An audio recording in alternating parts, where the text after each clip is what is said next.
Amén, amados hermanos, Dios les bendiga a todos. Es un privilegio de parte de nuestro Dios, de nuestro Padre, poder estar una vez más congregados a través de este medio virtual. Una tarde lluviosa y fría, hermanos, pero por la misericordia de Dios seguimos vivos y seguimos sanos. Vamos a orar. Damos gracias a Dios por este privilegio. Damos gracias al pastor que nos delegó esta responsabilidad, hermano, de compartir la palabra. Pero vamos a orar, vamos a reconciliarnos, vamos a ponernos en paz con Dios. Le suplico que ahí donde usted se encuentra, pues que incline su rostro, cierre sus ojos. Y si puede, porque está en su casa, en su sala, en su comedor, no sé dónde esté usted, hermano, pero si puede tener un cuaderno y un lápiz, un bolígrafo para anotar las citas y después meditarlo, porque aquí lo importante, hermano, es que la palabra la tenemos que meditar, no solo oír y que se nos olvide lo que oímos, sino tenemos que meditar lo que oímos. Oramos, Padre, esta tarde estamos delante de tu presencia, Dios Todopoderoso. Nos declaramos menesterosos y necesitados, Padre. Reconocemos nuestras limitaciones. Reconocemos, Padre, que toda nuestra capacidad proviene de ti, que no tenemos nada de nosotros mismos, Padre.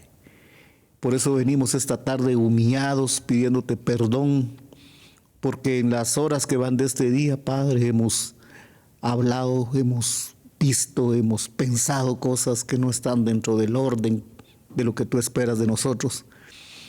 Pero sabiendo, Dios poderoso, que hay un abogado que intercede por nosotros a tu diestra, te pedimos perdón, Padre, perdónanos. No tomes en cuenta, Padre, todos los pecados que hayamos cometido hoy. Obedientemente, Padre, reconocemos nuestra condición y acudimos al abogado por excelencia, porque tu Espíritu nos redarguye. Y te pedimos perdón, Padre, y te suplicamos que tu Espíritu descienda sobre nosotros y sobre aquellos que nos pudieran estar viendo o que lo van a ver después, Padre, para que se abra nuestro entendimiento, porque cuando la palabra cae en la buena tierra y la entendemos, entonces vamos a dar fruto como a ti te agrada, Padre. Te lo suplicamos en el nombre poderoso de Jesucristo. Amén, amén. Fíjense, hermanos, que hemos estado hablando en esta congregación en los últimos días, hemos estado recibiendo una instrucción, hermano, que si usted se pone a hacer memoria, estos últimos días hemos estado hablando de la gracia. Estuvimos oyendo, hermano, que 2 Corintios 5:10 dice que todos nosotros nos vamos a presentar ante el tribunal de Cristo. Y los que se van a presentar ante ese tribunal, hermanos, son aquellos que fueron alcanzados y se acogieron a la gracia de Dios. Entonces, yo quisiera que esta tarde, hermanos, ¿será que podemos hacer una breve pausa? Es que se me olvidaron mis anteojos. Ahí están disculpen, hermanos, solo ahí están entre esa cosa. Ya oramos, solo me van a alcanzar mis anteojos, hermanos, disculpen. No deja. Aquí estamos. Solo quiero, hermano, compartir unos textos, a usar unos textos de los que hemos estado viendo últimamente de parte del hermano pastor. Ayer en la tarde, como le decía que hemos estado recibiendo instrucción concerniente a... esto empezó desde que el hermano pastor hace unos 3, 4 domingos habló del Hana Ratzón, se recuerda de la gracia, de un sentido que tiene esa palabra, que gracia es construir un lugar donde va a acampar alguien, donde alguien se va a quedar. De ahí partió esta instrucción de la gracia, que la venimos a sumar a lo que ya hemos entendido según la definición de la palabra gracia en el griego, que habla de la influencia divina en el corazón del hombre. Entonces, ayer en la tarde el hermano pastor mandó unos textos que los vamos a leer, están en el capítulo 33 de Éxodo, concretamente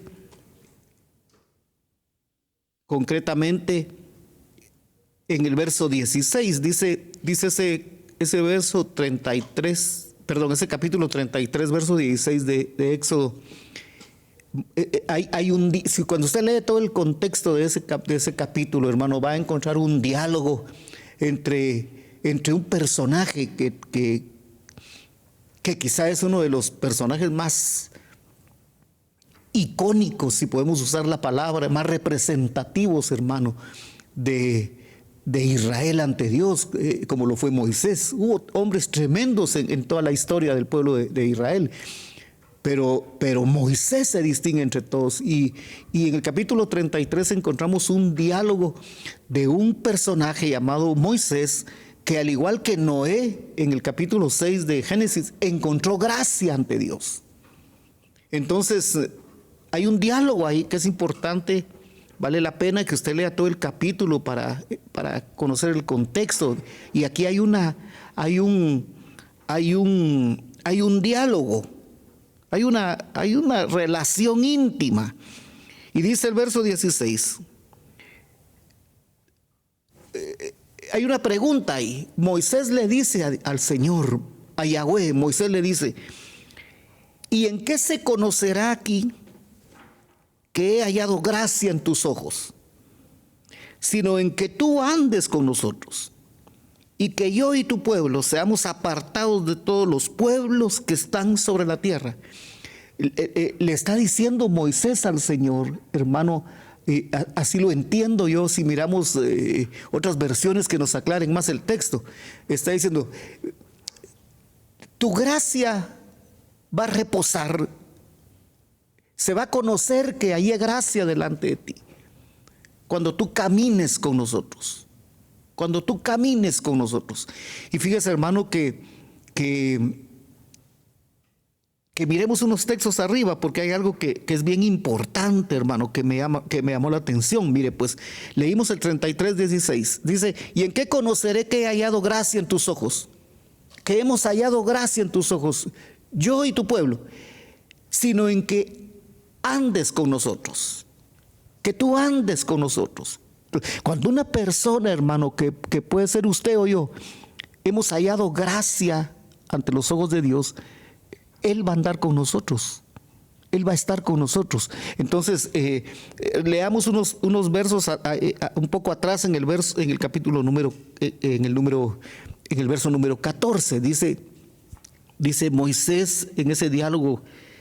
Mire, pues Dios le contesta y le dijo: mi presencia irá contigo. Tal vez, hermanos, si podemos leer el verso 13. Mire, pues, dice el verso 13: ahora pues, si he hallado gracia en tus ojos, te ruego que me muestres ahora tu camino, para que te conozca y halle gracia en tus ojos. Y mira que esta gente es tu pueblo.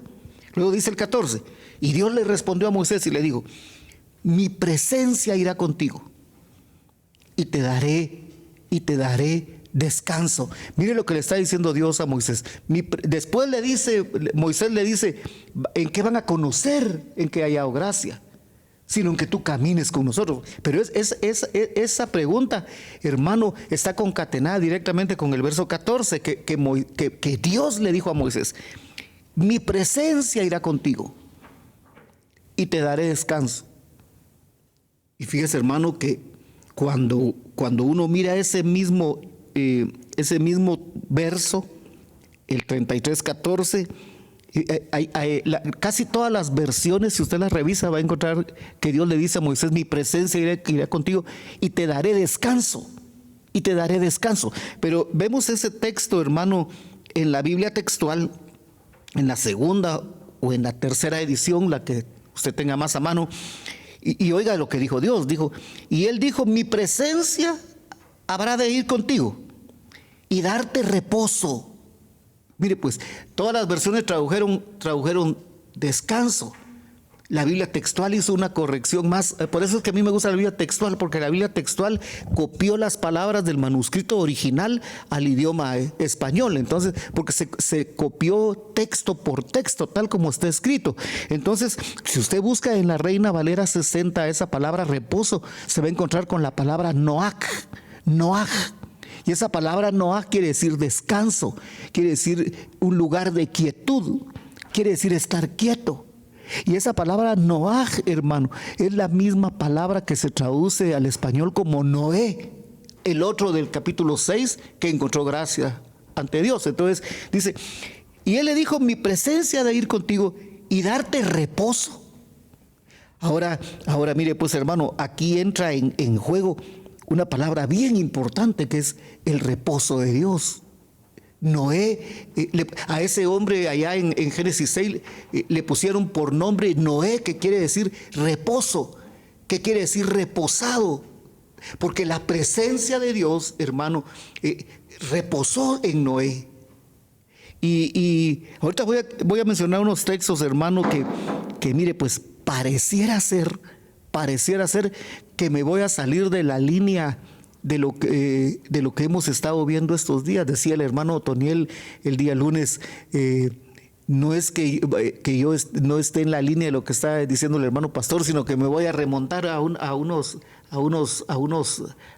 enseñanzas más atrás, dijo, entonces eso, lo que le estoy diciendo ahorita, hermano, es que voy a mencionar unos textos que no es que me vaya a salir, porque estamos hablando de Noé halló gracia delante de Dios. Moisés halló gracia delante de Dios.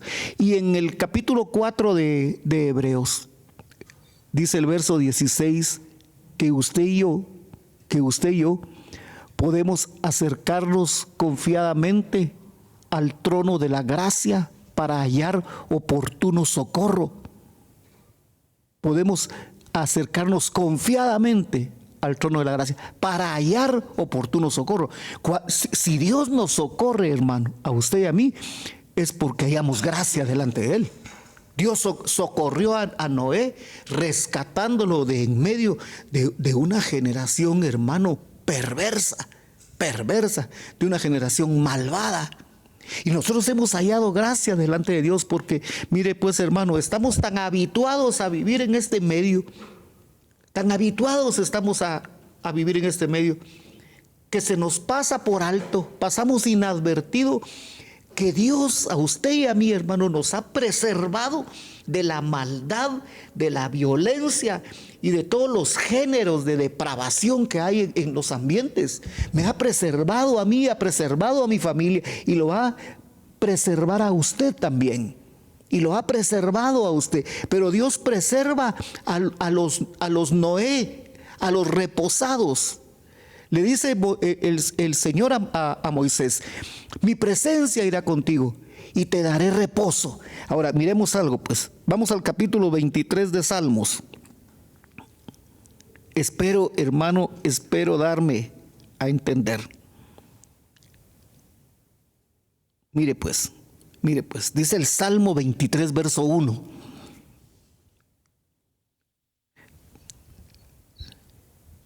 Escuche, dice, Salmo de David. Mire pues, Salmo de David.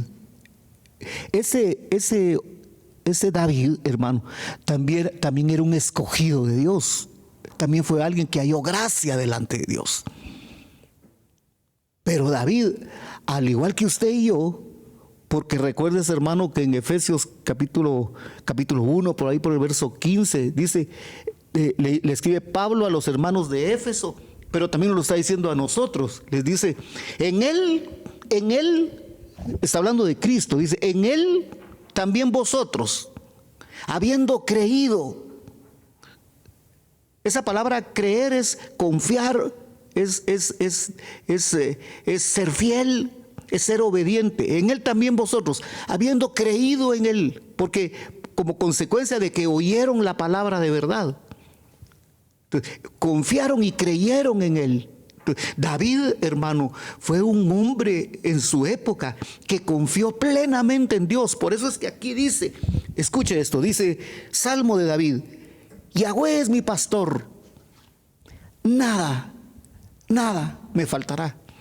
Y fíjese, hermano, que yo estaba leyendo algo hoy que me llamó la atención.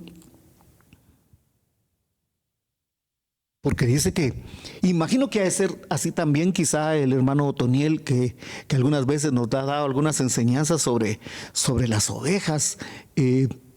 Podrá decir si esto que digo es verdad o es mentira, o es cierto o no es cierto.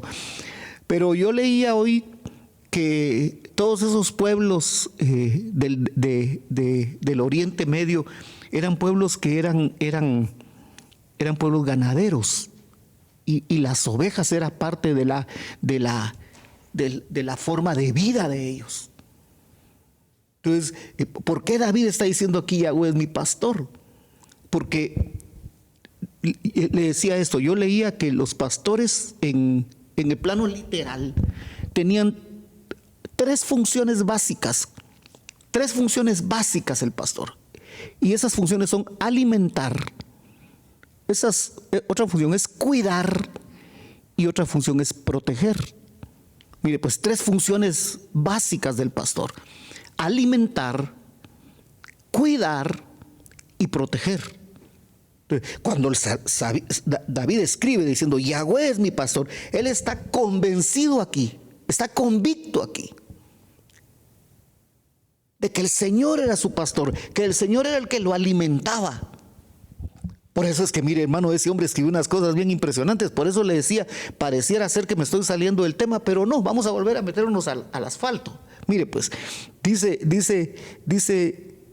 David, joven fui.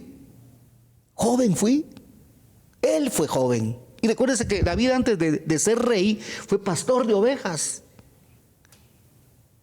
Y hermano, recuérdese que en Egipto los egipcios no comían juntos en una mesa con un judío, con un israelita, porque los egipcios, esa era su cultura, tenían un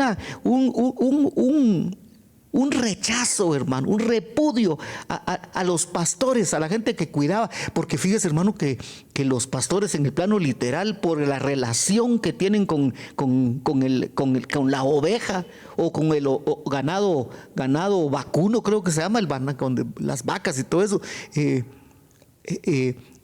el mal olor se les impregna en la ropa. Entonces los egipcios, hermano, a los pastores los miraban así. Entonces, hermano, David fue pastor.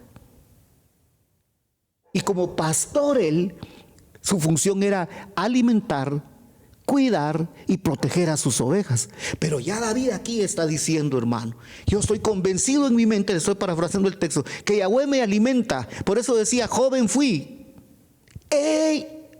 Me he puesto viejo. Y nunca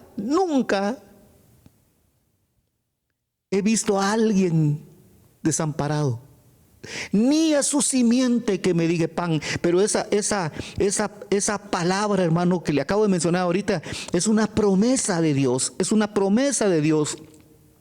para los que confían en Él, para los que están en su reposo. Eso que se ve allá, hermano, con esa relación de David, allá es lo que el pastor ha estado diciendo, ¿va? Aquello de allá es lo patente.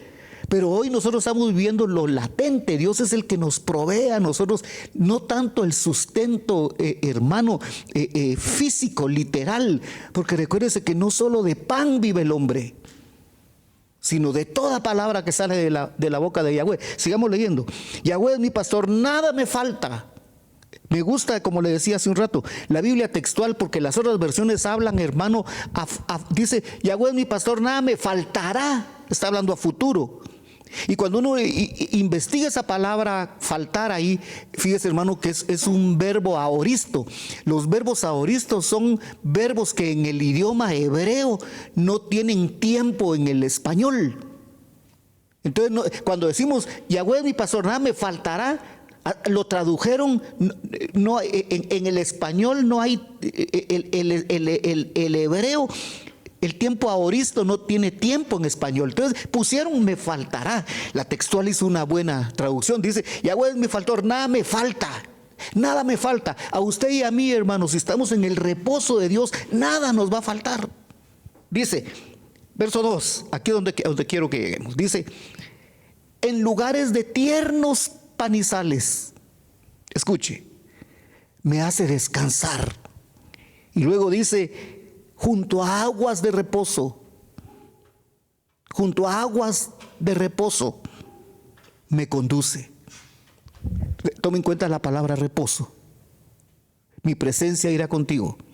Mi presencia irá contigo y te daré reposo, porque no te va a faltar, le están diciendo en otras palabras a Moisés, no te van a faltar los tiernos pastizales, no te van a faltar las aguas de reposo. Está hablando figuradamente, hermano, de la palabra, de la palabra. Vamos a el capítulo 10 del Evangelio de Juan. En el Salmo 23 está patente, hermano, Dios como pastor.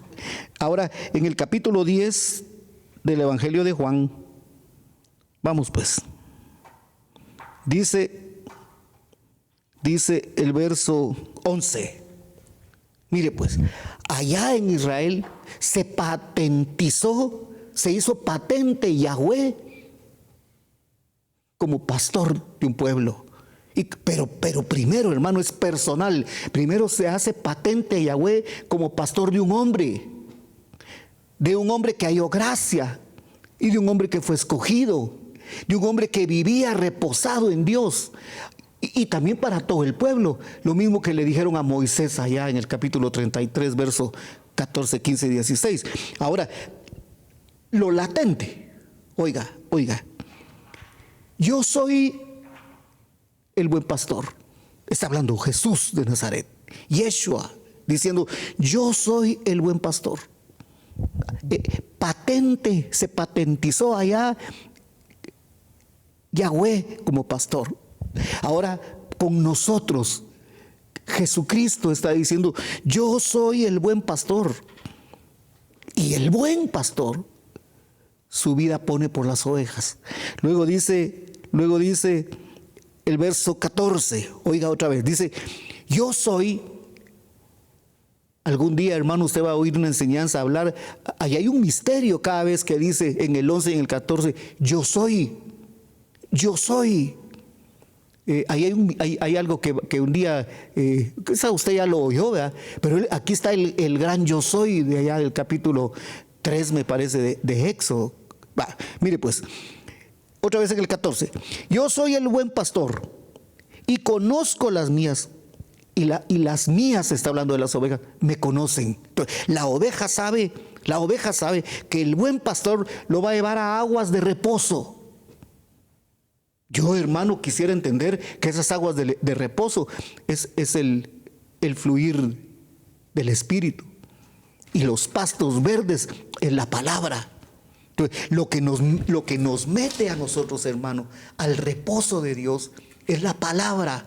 Por eso yo le decía al principio, hermano, mire pues, es importante que usted tenga un cuaderno, tenga un bolígrafo o anote en el teléfono.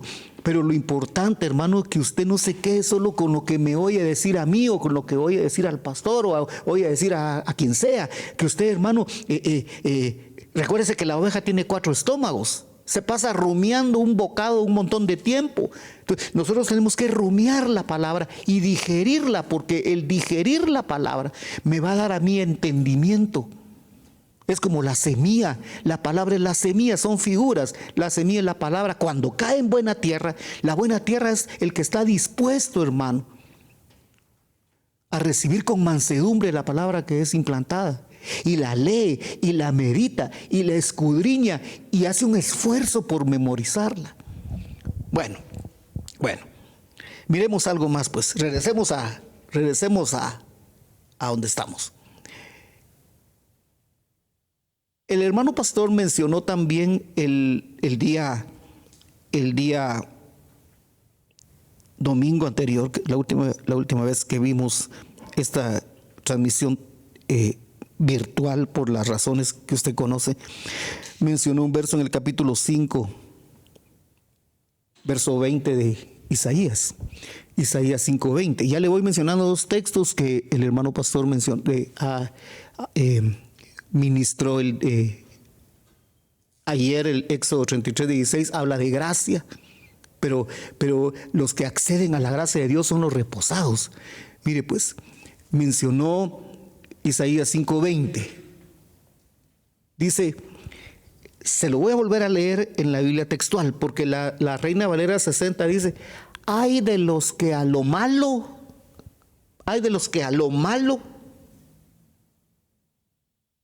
le llaman bueno, y a lo bueno le llaman malo, que hacen de la luz tinieblas y de las tinieblas luz, que ponen lo amargo por dulce y lo dulce por amargo. Mire pues, hermano, ahí para confundir yo,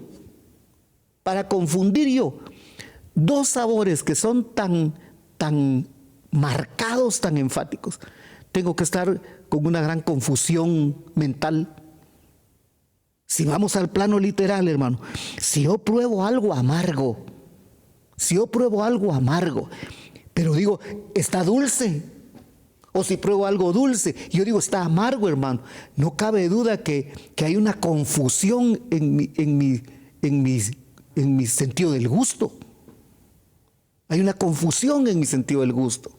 Pero la Biblia textual dice así, escuche pues, dice,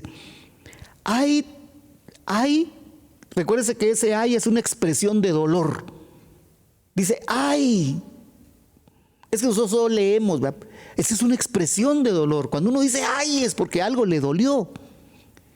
Y entonces el profeta, hermano, está expresando aquí un dolor, que es el dolor del corazón de Dios. Dice, ay de los que oiga, pues allá las otras versiones dice de los que a lo malo, pero aquí dice, ay de los que llaman al mal bien,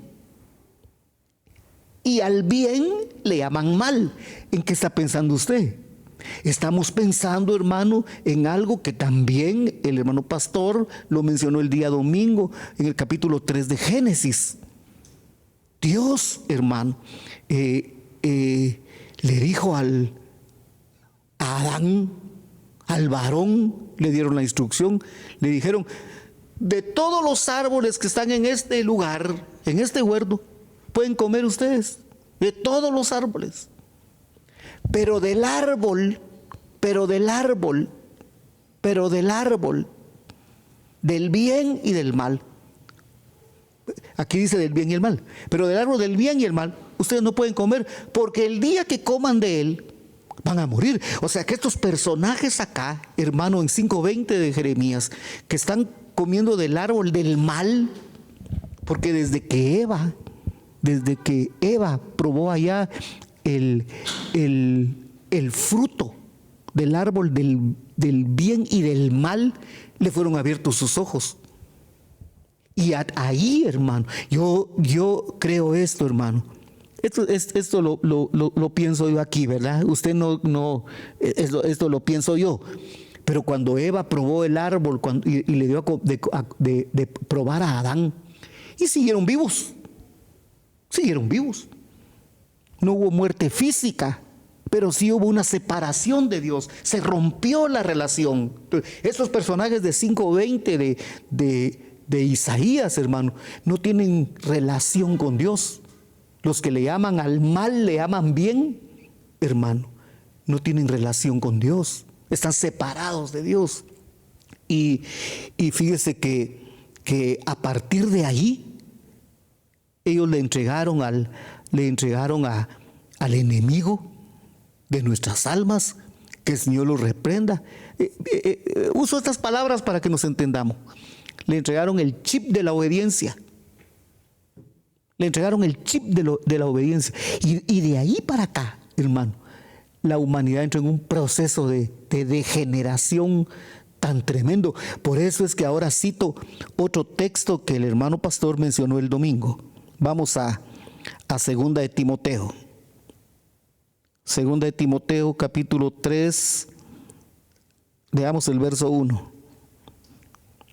Mire pues, el apóstol Pablo está instruyendo a un discípulo llamado Timoteo, que tenía una delegación ministerial con un grupo de personas. Pero oiga lo que le está diciendo Pablo a Timoteo. También debes saber esto, paréntesis porque esto estoy parafraseando yo, que como consecuencia de que comieron el árbol del bien y del mal. Capítulo 6 de Génesis. Vio Yahweh que la maldad era mucha en la tierra. Capítulo 24 de Mateo. Y por haberse multiplicado la maldad. Mire cómo viene el proceso, mire cómo viene el proceso. Resulta, hermano, que mire lo que está pasando aquí. Le dice a Pablo a Timoteo, también debes saber esto, que en los últimos días vendrán tiempos difíciles. Entonces, a partir de lo que le llaman la caída, ahí en Génesis 3, ya, hermano, yo calculo, se podría sacar una aproximación si uno lee la genealogía en el capítulo 5 de Génesis, la genealogía de Set, se puede sacar más o menos cuántos años habían transcurrido de cuando estaba vivo Adán y engendra a Set a su semejanza. Adán fue engendrado a imagen y semejanza de Dios, pero Set, hermano, fue a imagen de Adán, del Adán caído. Y entonces ahí en Génesis 5, si uno tuviera la paciencia y la habilidad matemática, se puede hacer una secuencia de cuántos años habían transcurrido de Adán a Noé. Pero supóngale, hermano, que exageradamente unos 1500 años. 1500 años. De aquí donde estamos nosotros para Cristo hay 2000 años. Pero de Adán al capítulo 6 de Génesis, cuando vio Dios que la maldad era mucha sobre la tierra, hermano, el tiempo no había transcurrido tanto y ya estaba degenerada la humanidad. Entonces esa degeneración, la tierra estaba llena de maldad y de violencia. Esa degeneración, aquello era lo patente. Hoy, hermano, hay latente una maldad que Jesucristo dijo, y por haberse multiplicado la maldad, el amor es la relación de dependencia que yo tengo con alguien. Es la relación íntima que yo tengo con alguien. Pero el amor es el respeto, es el respaldo. Y por haberse multiplicado la maldad, el amor de muchos se enfriará. Ahora mire pues, dice, también debes saber esto, que en los últimos días vendrán tiempos difíciles, porque los hombres serán características. Ahí la lee usted, le voy a leer algunas. Egoístas. Mire pues, hermano, oiga esto y mire las circunstancias en las que vivimos. Los hombres serán egoístas. Estamos en la vía textual. Amigos del dinero, arrogantes, soberbios, difamadores, desobedientes a sus padres, oiga, ingratos, irreverentes, sin afecto natural. Fíjese, hermano, que yo creía antes que cuando dice ahí sin afecto natural, pues yo pensaba que el afecto natural así pensaba yo. Mire, pues así pensaba yo, que el afecto natural era lo normal, la atracción normal física que un hombre siente por una mujer. Eso pensaba yo. Cuando uno escudriña eso, hermano, está hablando que cuando habla de sin afecto natural, está diciendo que no hay afecto entre parientes, entre familia. Es decir, tengo mis hijos yo. Mire, pues esto que está latente hoy, ya estaba patente allá. Porque Caín, hermano, Caín era un hombre sin afecto natural, ¿verdad? De tal manera que cuando vio que su hermano le agradaba a Dios, a él, eso lo provocó ira, le provocó envidia, egoísmo, hermano, y simplemente lo eliminó. No tenía afecto natural por la relación filial con su hermano. Entonces, hermano, esos son los hombres de este tiempo. Esos son los hombres de este tiempo. Pero aquí están, hermano, latentes. Y le vuelvo a repetir algo. Mire, pues, a Noé, Dios lo preservó de en medio de una generación perversa. Fíjese, hermano, que miremos unos textos en el capítulo 6 de Génesis. Si me acompaña a Génesis, capítulo 6. Ay, Padre bendito. Mire pues, Génesis capítulo 6.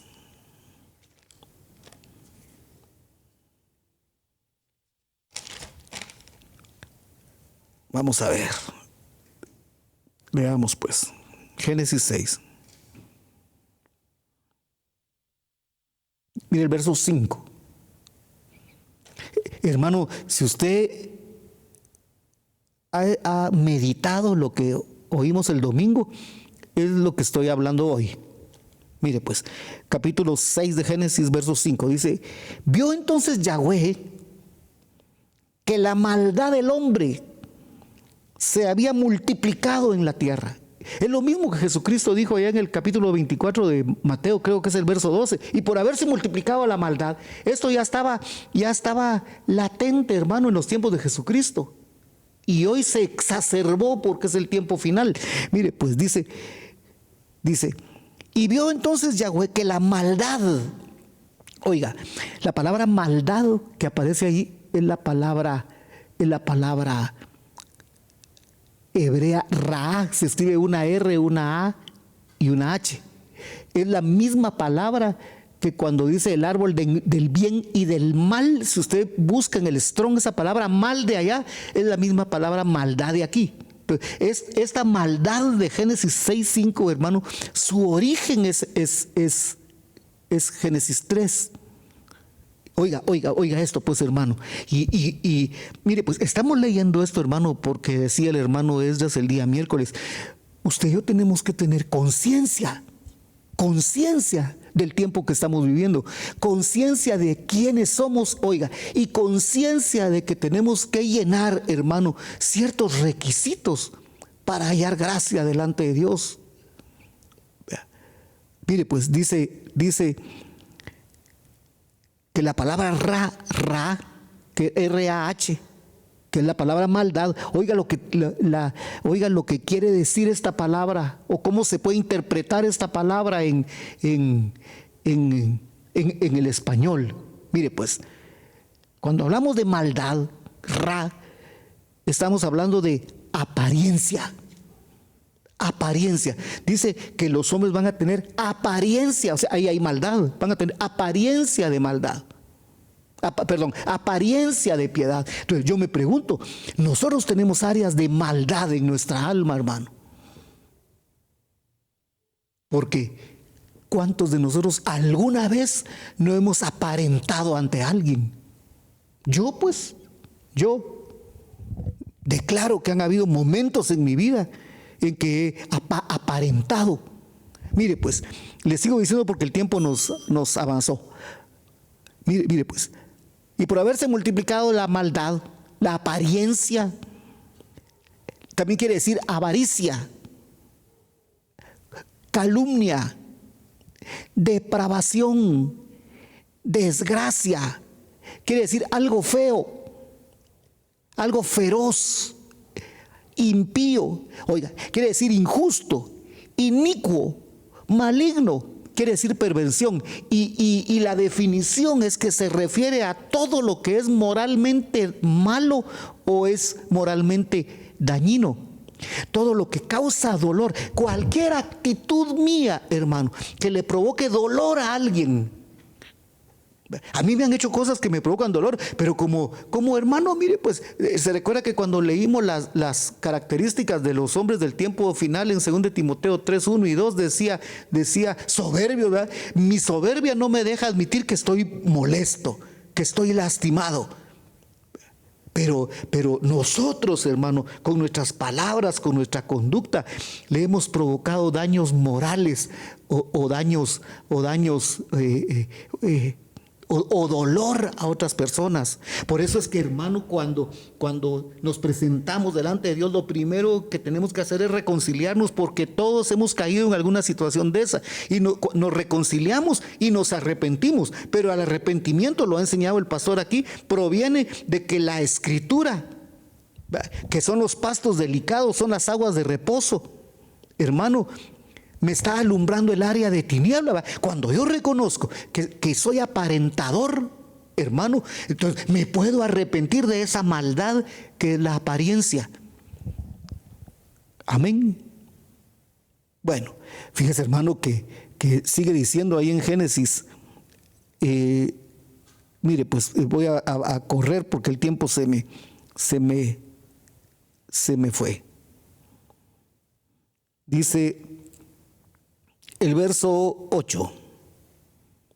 Pero en medio de la circunstancia esa, mire pues, pero en medio de esa circunstancia, en medio de esa maldad, en medio de esas apariencias, de esa avaricia, de esas calumnias, de esa depravación, de esa desgracia, de todo eso feo que pasaba en tiempos de Moisés, y que siguen pasando hoy. Fíjese, hermano, que nosotros cuando leemos Mateo 24, 36 y 37, que dice, porque como en los días de Noé, y luego dice, estaban comiendo y bebiendo, nosotros solo nos concentramos a que en este tiempo la gente solo está preocupada en comer, ¿verdad? Mire, hermano, el auge que hay de los comederos, ¿verdad? O de los comedores o de los restaurantes, hay un auge. Ahora usted desde acostado en su casa marca y a los 10 minutos le bocinan, llega una moto y ya le llevaron su pizza, su hamburguesa, lo que usted quiera, lo que usted quiera. Entonces creemos que en los días antes de Noé solo eran comida y bebida. Los días antes de Noé lo que había, hermano, era una depravación tremenda. Pero dice que en medio de esas circunstancias tales como las que estamos viviendo ahora, Noé halló gracia delante de Dios. Y dice el verso 11 de Génesis 6, dice, y se corrompió la tierra. Oiga esto, en presencia de Elohim, y se corrompió la tierra. Mire pues, hermano, la tierra hoy, no piense usted porque recuérdese que en nosotros hay 4 tierras. 3 están corruptas, por eso es que la palabra no da fruto. Y le dijeron en el 33:14, le dijeron a Moisés, mi presencia irá contigo y tendrás reposo. Pero Israel se corrompió. Por eso es que 1 Corintios 10 dice, todas esas cosas que les pasaron a ellos, la tierra de Israel se corrompió. Y todas esas cosas que les pasaron a ellos quedaron escritas como ejemplos para usted y para mí, que nos han alcanzado en los finales de los tiempos, para que no cometamos los mismos errores como ellos, que se volvieron aparentadores, que se volvieron avaros, que se volvieron moralmente dañinos, se volvieron perversos, injustos, inicuos, calumniadores, depravados, lo que leímos. Y la tierra se corrompió.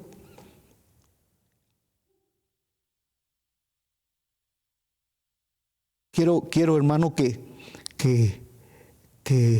mire pues, y la tierra se corrompió. Vamos como el tiempo ya se nos fue. Vamos, hermano, a 2 de Pedro, capítulo 1. Fíjese que hermano Esdras el día miércoles anduvo por aquí. Dice 2 de Pedro, capítulo 1.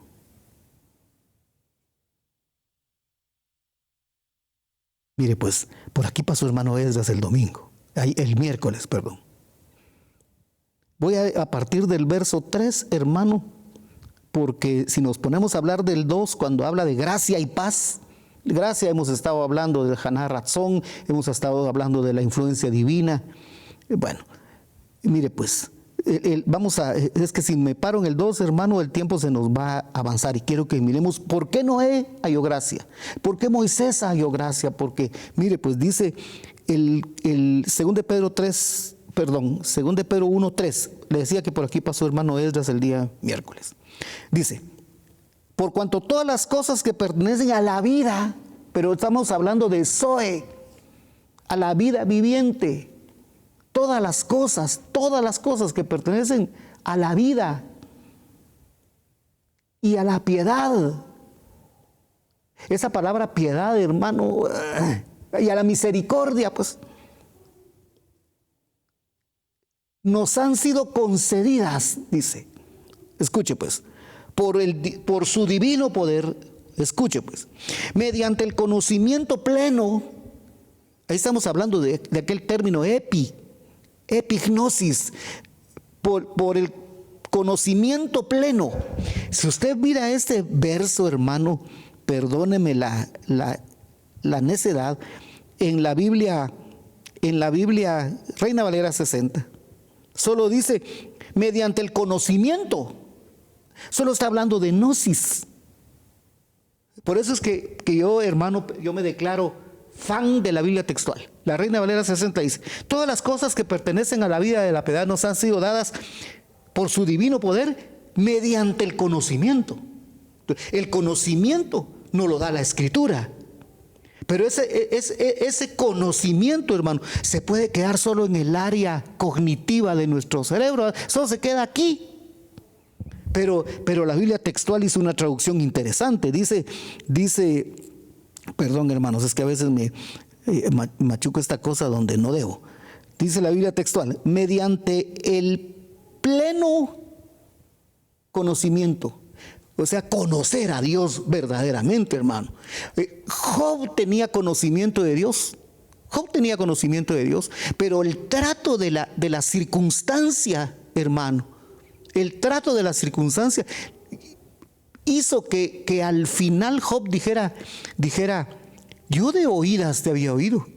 Yo sabía textos, 500 textos de memoria, y cada texto lo sabía en 10 versiones diferentes. Y lo sabía en griego, y lo sabía en hebreo, y lo sabía en inglés, pero solo era conocimiento.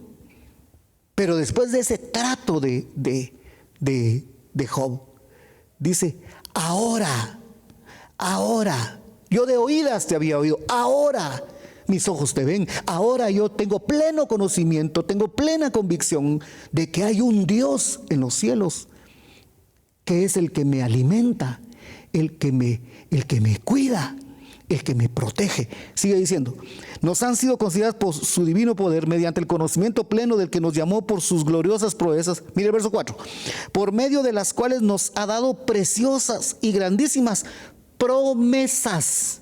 Dios nos ha dado promesas. ¿Qué nos ha dado Dios? Promesas. ¿Qué es una promesa? Fíjese, hermano, que yo le dije, bueno, es un ejemplo.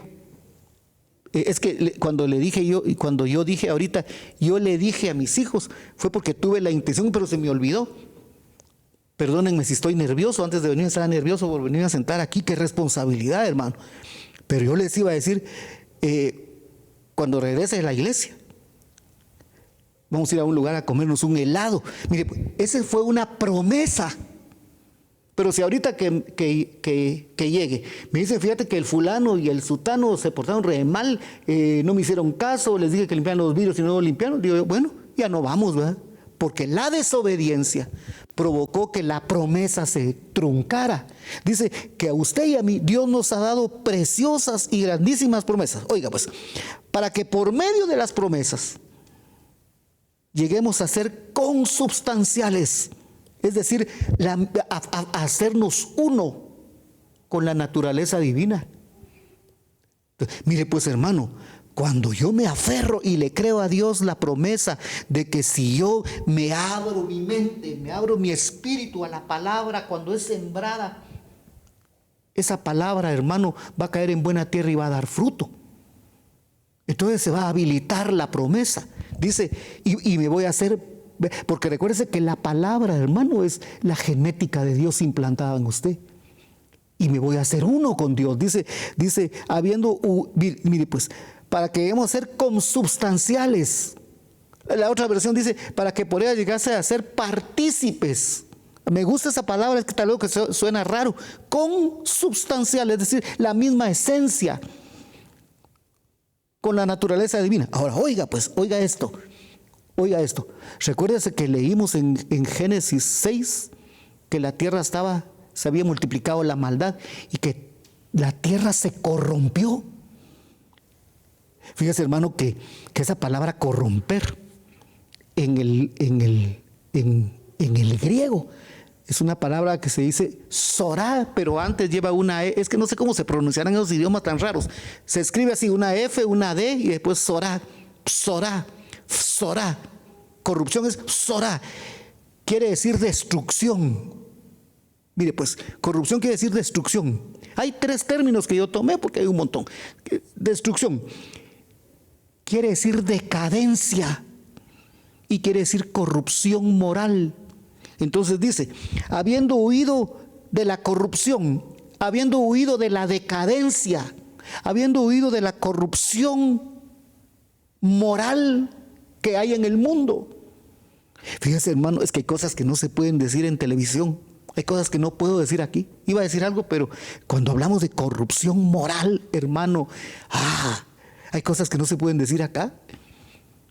Pero mire, pues, en tiempo de Sodoma y Gomorra, ya sabe a dónde estoy apuntando, cuando aquellos habitantes de la tierra de Sodoma vieron que entraron los ángeles a la casa de Lot. Fueron a tocar diciendo, sácalos, queremos conocerlos. No era que decían, señor, ¿y ustedes dónde son? Mucho gusto, yo me llamo Don Loto o Doña Lota, soy el nuero de Lot. Hermano, no está hablando de eso. Eso es un eufemismo. Está hablando de que querían tener una intimidad sexual. Está hablando de una corrupción moral. Allá estaba patente esa corrupción moral. Hoy está latente en nosotros. Entonces dice que esto es nosotros, hermano, dice que tenemos que huir. Dice huir. Yo creo que la palabra huir dice que es ponerse en fuga, dice. Es escapar fuera, habiendo huido de la corrupción, de la decadencia moral que hay en el mundo. Entonces, mire pues, hermano, Noé halló gracia ante los ojos de Dios, porque Noé, hermano, había huido, se había escapado, no se había hecho partícipe de la corrupción moral de su tiempo. Por eso dice que Noé era un hombre íntegro entre los de su tiempo. Ahora, la pregunta aquí es esta, hermano. La pregunta acá es esta. Usted y yo estamos íntegros en medio de estas circunstancias, que son las mismas circunstancias como en los días de Noé. Jesucristo advirtió, dijo, porque como en los días de Noé, y fíjese, hermano, que no sé cómo estaremos de tiempo. Tal vez creo que ya el tiempo se me fue. Bueno, vamos a orar, hermanos. La instrucción de la Escritura sirve, hermano, para que nosotros despertemos y tengamos conciencia de que tenemos que huir de la corrupción, de tenemos que ser como Noé, que cuando miremos Hebreos 11 y con eso terminamos. Mire pues, Noé huyó de la corrupción moral que había en su tiempo, halló gracia ante Dios. Y miremos el último texto, Hebreos 11.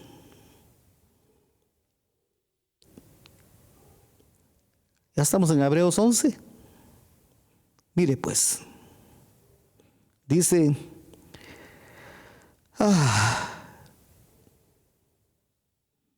ahorita le doy el texto. Verso 7 de Hebreos. Oiga pues, escuche, hermano. Por fe Noé, por fe, por la confianza, Dios le habló a Dios le habló a Noé. Y recuérdese que allá en Jeremías 29 dice, yo sé los planes que tengo para ustedes. Dios le notificó sus planes a Noé. Dios le notificó sus planes a Moisés, porque hallaron gracia. Mire lo que dice aquí. Por fe Noé, escuche esto, habiendo sido advertido. ¿Quién lo advirtió? Dios, dice, acerca de cosas que aún no se veían. Dice, oiga lo que dice esta versión, movido de reverente temor, construyó un arca. Y fíjese, hermano, que esa palabra temor, yo creo que el hermano Esdras la mencionó. Es la palabra eulabemoai. Eulabemoai. Quiere decir, ¿sabe qué quiere decir temor, hermano? A mí me sorprendió. Búsquelo usted en el Strong, el diccionario Tugi. Define esa palabra eulabeomai, traducida al español, temor, como hacer caso. Y la traduce como obedecer. Dice, movido de reverente temor, construyó un arca para salvación de su casa. Ahora, mire pues, hermano, hay una Biblia que se llama Dios habla hoy. Dios nos habla a nosotros hoy. Hebreos capítulo 1 dice, Dios habiendo hablado muchas veces, de muchas maneras, a los padres por los hijos, hoy nos habla por medio del Hijo, a quien constituyó heredero de todo. Dios está hablando por medio de Cristo, pero Juan capítulo 1 dice que la palabra se encarnó en Cristo. No es que Dios se me va a aparecer a mí una noche. Hermano, mire, esos paradigmas religiosos a mí me tuvieron estancado años de años esperando que una noche oír una voz que me dijera, esto tenés que hacer, levántate, ora, levántate, vete para allá. Mire pues, hermano, Dios habla por la palabra. Y Dios nos está hablando a nosotros hoy, nos está advirtiendo que tenemos que construir. Por eso es que el hermano pastor enseñó en 1 Corintios 3, cuando dice, hermano, que nosotros tenemos que construir un templo. Allá es templo, acá es arca. Entonces, miremos que estamos construyendo y miremos si estamos atendiendo la instrucción. Amén, hermanos, el tiempo se nos terminó. Dios les bendiga y les guarde. Ha sido un privilegio que Dios abra nuestro entendimiento, que Dios lo visite, hermano, con paz y con revelación de la Escritura. Amén, amén.